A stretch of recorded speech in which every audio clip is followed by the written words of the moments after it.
주간을 은혜 가운데 보내셨습니까? 고난 주간 저녁 부흥에 풀로 참석한 지체들 있으면 손을 들어봐 주세요. 네.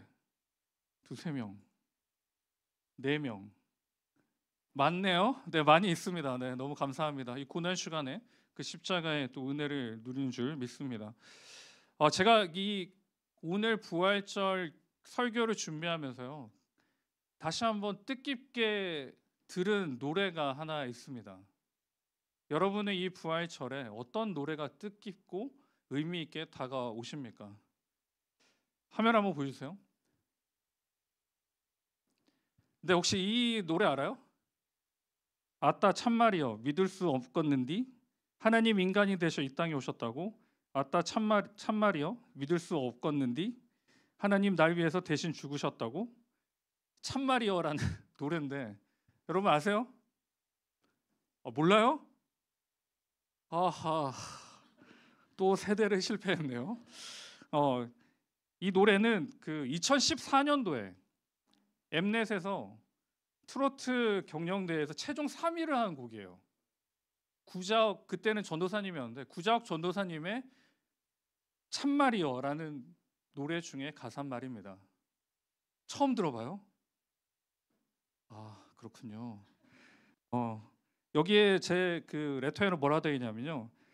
오늘 설교 내용은 이 노래 가사가 다 담고 있어서 끝을 내어도 되겠습니다였는데 여러분이 가사를 모르니 노래를 모르니 설교를 하겠습니다.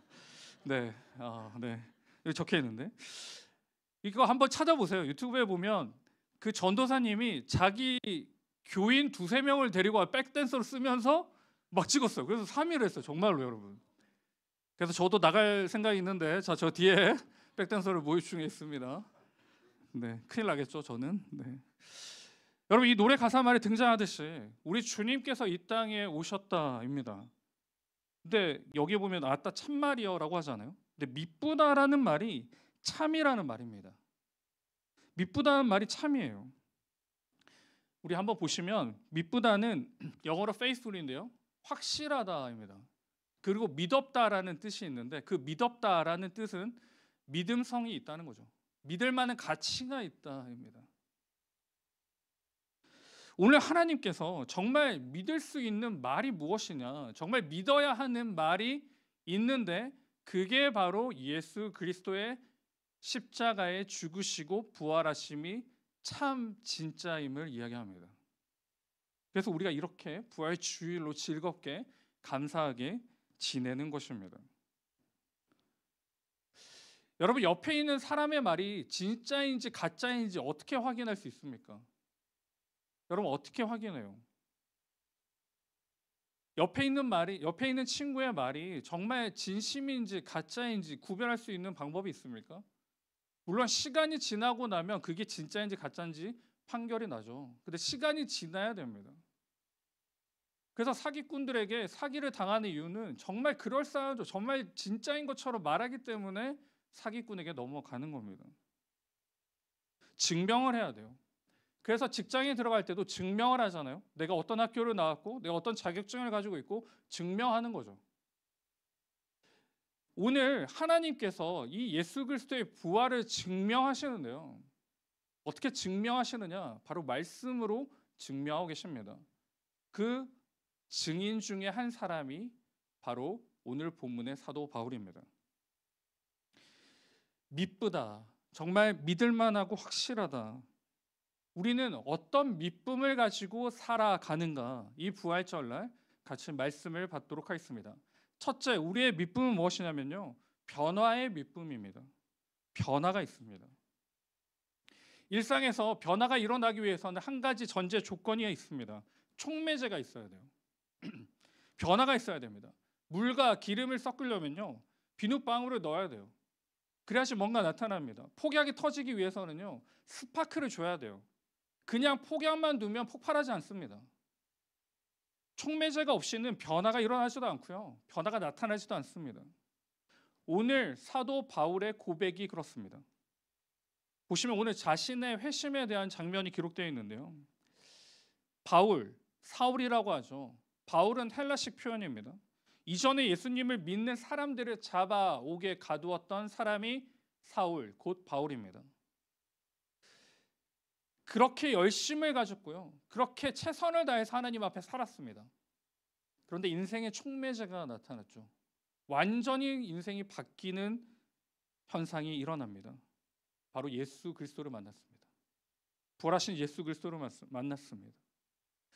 부활하신 예수님을 만난 사람들이 있는데요. 오늘 직회에서 나눌 텐데 먼저는 여자들이었습니다. 예수님의 시신에 향유를 뿌리기 위해 간 여인들이 먼저 만났고요. 그리고 베드로 사도가 그 예수 그리스도의 빈 무덤을 보게 됩니다.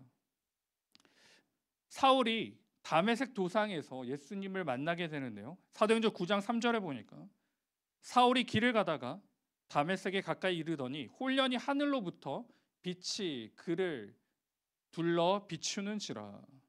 빛 가운데 쌓이게 됩니다. 그리고 5절인데요. 대답하여 주여 누구시니까? 이르시되 나는 네가 박해하는 예수라. 사울이 부활하신 예수님을 만났습니다. 그리고는 어떻게 됐을까요? 변화가 일어납니다. 변화가 일어났죠. 디모데전서 1장 15절에 그 사역들을 감당하면서 하시는 말씀인데요. 미쁘다 모든 사람이 받을 만한 이 말이요. 예수 그리스도의 부활과 예수님을 만난 그 자신의 고백이 미쁘다는 거예요. 그리고 나만 좋은 게 아니라 모든 사람이 받을 만한 말이라고 합니다. 이 사실은 특정한 사람이 아니라 모든 사람을 위해 예수 그리스도의 고난과 죽음과 부활이 있었음을 알려주고 있습니다. 여러분, 왜 부활절이 우리에게 기쁨이고 즐거움일까요? 왜 여러분은 이 부활 주일을 매 해마다 지킬까요? 이게 나하고 무슨 상관이 있을까요? 예수님의 부활이 나랑 무슨 상관이 있습니까? 상관이 있죠. 변화가 있었기 때문입니다. 그것도 말할 수 없는 변화가 있었습니다. 우리 에베소서 2장 3절 말씀인데요. 우리 같이 한번 읽겠습니다. 시작. 전에는 우리도 다 그 가운데서 우리 육체의 욕심을 따라 지내며 육체와 마음에 원하는 것을 하여 다른 이들과 같이 본질상 진노의 자녀이었더니. 자, 죄 지은 사람들의 모습이 나옵니다. 먼저는 육체의 욕심을 따라 살아갑니다. 그러니 만족감이 없습니다. 욕심이란 자체가 만족감이 없잖아요. 끝없이 만족감 없는 상태로 살아갑니다. 그 결과 만족이 없는 삶이고 힘들고 어려운 삶이니 어디로 갑니까? 진노로 갑니다. 사람이 죄를 짓고 나서 우리의 상태는요, 육체의 욕심을 따라 살고요, 진노의 자녀가 되었습니다. 멸망이죠. 사망입니다. 희망이 없습니다. 여러분, 여러분의 삶에 예수님을 지우고요, 하나님을 지우고 여러분의 신앙과 믿음을 지워보세요. 그럼 여러분의 인생에 소망이 있습니까? 여러분, 희망이 있어요? 내가 해도 안 되는 게 있고 내가 뭔가를 넘어가려고 해도 넘어가지 못하는데, 이런 인생이 하나님과 예수 그리스도의 부활과 그 은혜 없이 여러분 사라질 것 같아요? 지금 이 상태입니다. 예수님을 지우고 하나님을 지우고 그 부활하신 예수님 없이 사는 인생이 이렇다는 거예요. 그런데 예수 그리스도로 말미암아 하나님 안에 있는 자들은 어떻게 될까요? 부활합니다. 예수 그리스도가 부활하신 것처럼 우리도 부활하는 거죠. 진노의 자녀에서요, 에베소서 2장 5절에 보니까 허물로 죽은 우리를 그리스도와 함께 살리셨고 너희는 은혜로 구원을 받은 것이라. 희망도 소망도 그 생명도 없는 우리가요, 예수 그리스도의 부활로 말미암아 진노에서 사망에서 생명으로 바뀌었습니다. 함께 살아났습니다. 그러니 기쁜 거예요. 그러니 즐거운 겁니다. 그러니 함께 나누는 거예요. 우리에게 존재론적 변화가 일어났습니다. 몸은 똑같아요. 그죠? 존재론적 변화가 일어났습니다. 그 안에, 우리가 안에 있던 그 약함과 그 죄의 본성은 사라지고요, 이제 하나님으로 채워지는 존재론적 변화가 일어났어요. 죄인에게서 의인으로, 진노의 자녀에서 하나님의 사람으로 되었습니다. 여러분, 이런 변화를 믿으십니까? 여러분 믿으세요? 존재론적 변화가 일어난 줄 믿으십니까?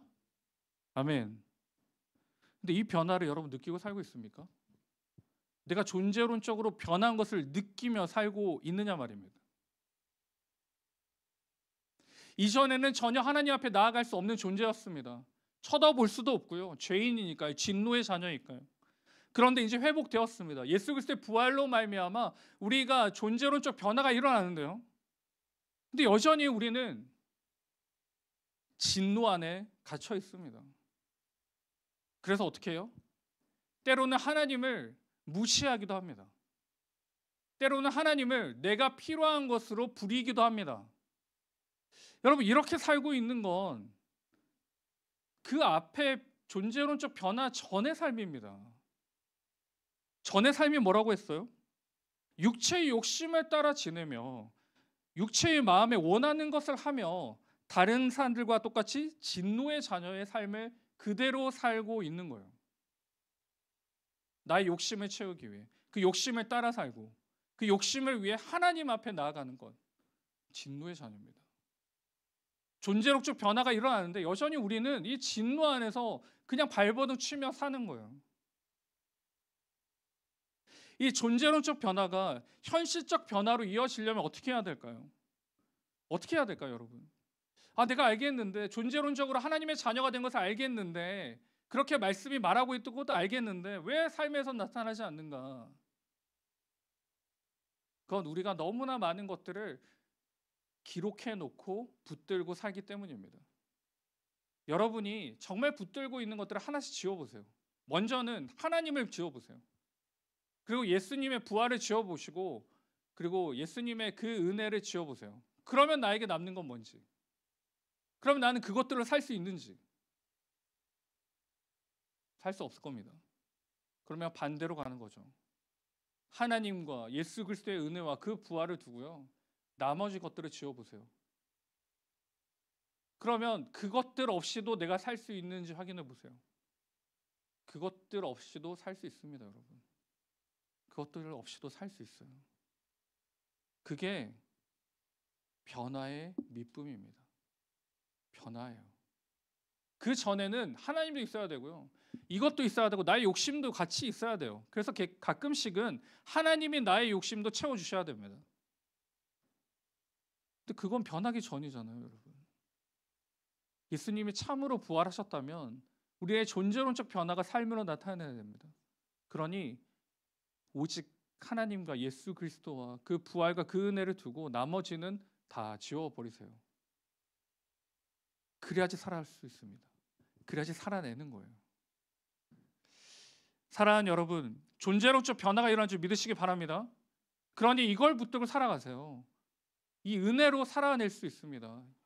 이 은혜로 살아내는 저와 우리 모두가 되기를 주님의 이름으로 축복합니다. 두 번째는요, 생명의 밑분입니다. 존재론적 변화가 일어났습니다. 이제 살 수 있습니다.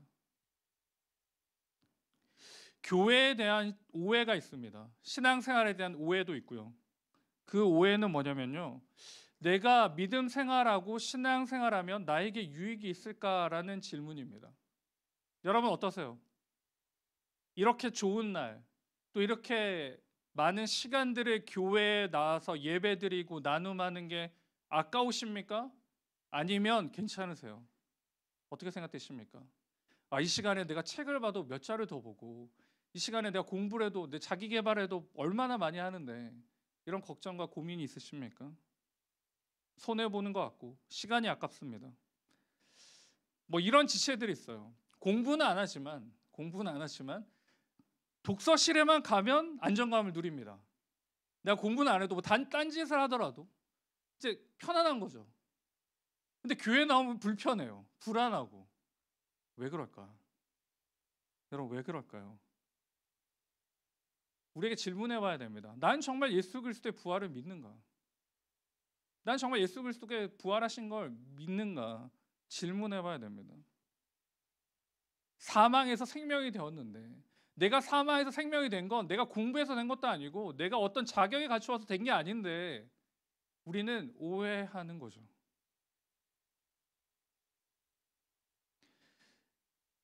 우리 한번 찾아보겠습니다. 이 생명의 밑분을 나타내는 사람들이요. 첫 번째는 여인들입니다. 정말 예수님 부활하셨는가? 누가복음 24장 5절 6절인데요. 우리 같이 한번 읽겠습니다. 시작. 여자들이 두려워 얼굴을 땅에 대니 두 사람이 이르되 어찌하여 살아있는 자를 죽은 자 가운데서 찾느냐 여기 계시지 않고 살아나셨느니라 갈릴리에 계실 때에 너희에게 어떻게 말씀하셨는지를 기억하라. 자, 성경이 분명히 여러분에게 말씀합니다. 예수 그리스도는 부활하셨다. 진짜다. 생명은 참으다라고 분명히 말씀하십니다. 그럼에도 못 믿는 여러분에게 성경이 이야기합니다. 예수님의 시신은 어떻게 되었을까요? 여인들이 무덤에서 가져갔을까요? 불가능합니다. 당시 예수 그리스도의 묘는요, 동굴 묘예요. 그래서 큰 바위로 막아뒀습니다. GQS에서 우리 리더들을 설명할 텐데, 그러면 제자들이 가져갔을까요? 여러분, 제자들은 그 정도의 담력이 되지 않습니다. 예수님의 그 십자가 도성에서 베드로가 부인하는 거 보셨죠? 그걸 밤에 훔쳐간다고요? 절대 불가능합니다. 마지막으로 대제사장의 소행인가요? 그 숨겨서 뭐 하게요? 대제사장들. 그냥 무덤에 있는 게 제일 낫죠. 그럴 이유가 없습니다. 그럼 증거는 어디에 있느냐? 증거는 여기에 있습니다. 마태복음 28장 11절에서 14절인데요. 다시 한번 또 같이 읽습니다. 시작. 여자들이 갈 때 경비병 중 몇이 성에 들어가 모든 된 일을 대제사장들에게 알리니 그들이 장로들과 함께 모여 의논하고 군인들에게 돈을 많이 주며 이르되 너희는 말하기를 그의 제자들이 밤에 와서 우리가 잘 때 그를 도둑질하여 갔다 하라. 만일 이 말이 총독에게 들리면 우리가 권하여 너희로 근심하지 않게 하리라 하니. 여러분, 여기서 분명한 사실이 있습니다. 뭐가 됐든 무덤은 비워져 있다는 거예요. 예수 그리스도의 무덤은 비워져 있습니다. 그런데 아주 상세하게 마태복음이 기록한 이유는 왜 기록하고 있을까요? 역사적인 사실이라는 거예요. 그러니 이걸 숨기기 위해 군인들을 매수하고요. 또 군인들도 그러기 위해서 두려워 떠는 걸 괜찮다라고 이야기하는 거죠. 왜냐하면 경비에 실패했으니까요. 여러분, 시신 도난설이 맞을까요? 부활하신 게 맞습니까? 합리적으로요. 상식적으로 예수님이 부활하신 게 맞습니다. 모든 증거가 이야기하고 있잖아요. 부활하신 예수님을 통해 우리의 모든 죄가 다 용서되었습니다. 그래서 로마서 6장 6절에 보니까요. 우리가 알거니와 우리 옛사람이 예수와 함께 십자가에 못 박히신 것은 죄의 몸이 죽어 다시는 우리가 죄에게 종노릇하지 아니하려 함이라. 모든 죄가 사해졌어요. 칭의를 말합니다. 의롭다 칭하심을 받았습니다. 그리고요, 로마서 6장 7절 9절 보니까 이는 죽은 자가 죄에서 벗어나 의롭다 하심을 얻었습니다. 만일 우리가 그리스도와 함께 죽었으면 또한 그와 함께 살 줄을 믿노니 이는 그리스도께서 죽은 자 가운데서 살아나셨음에 다시 죽지 아니하시고 사망이 다시 그를 주장하지 못할 줄을 알미로라. 오늘 바울의 고백도 마찬가지입니다. 뭐라고 고백하나요? 죄인 중에 괴수다라고 이야기해요. 그건 이전의 자기 삶을 말합니다. 예수 그리스도를 믿는 사람들을 잡아가두고요. 그 모습은 예수님을 핍박하고 박해하는 거였어요. 적 그리스도입니다, 여러분. 예수님을 믿는 사람들을 잡아가두고 예수님을 직접 핍박했습니다. 이 참담한 죄를 지은 죄인이죠. 그럼에도 그가 예수 그리스도의 십자가와 그 부활로 말미암아 어떻게 해요? 회복되었음을 이야기합니다. 용서함을 받은 거예요. 여러분이 어떠한 일들이 있고 어떠한 문제들이 있을 때 내가 죄 가운데 있구나. 나는 죄인이라서 안 되는구나. 나는 어쩔 수 없구나 라고 생각될 때요. 용서되지 않는 죄는 없습니다. 문제는 우리가 주 예수 그리스도의 십자가 앞에 나아가지 못함에 있습니다. 믿음이 없는 것이죠. 로마서 6장 11절 쉬운 성경인데요. 우리 같이 한번 읽겠습니다. 시작. 이와 같이 여러분도 죄에 대해서는 죽은 사람이요 하나님을 위해서는 그리스도 예수 안에서 살고 있는 사람이라는 것을 알아야 합니다. 사랑하는 여러분, 예수님께서 부활하셨습니다. 믿으십니까? 믿으십니까? 부활하셨습니다. 이게 우리에게 무슨 의미가 있냐? 우리도 부활한다는 겁니다. 그리고 우리도 지금 죽음을 향해 달려가는 인생이 아니라 생명으로 살아가는 인생임을 말씀해 주는 것입니다. 그러니 꼭 기억하세요. 여러분이 바라고 기대하고 원하는 게 전부가 아니라는 겁니다. 이 세상이 전부가 아니에요. 그러니 집착하지 마세요.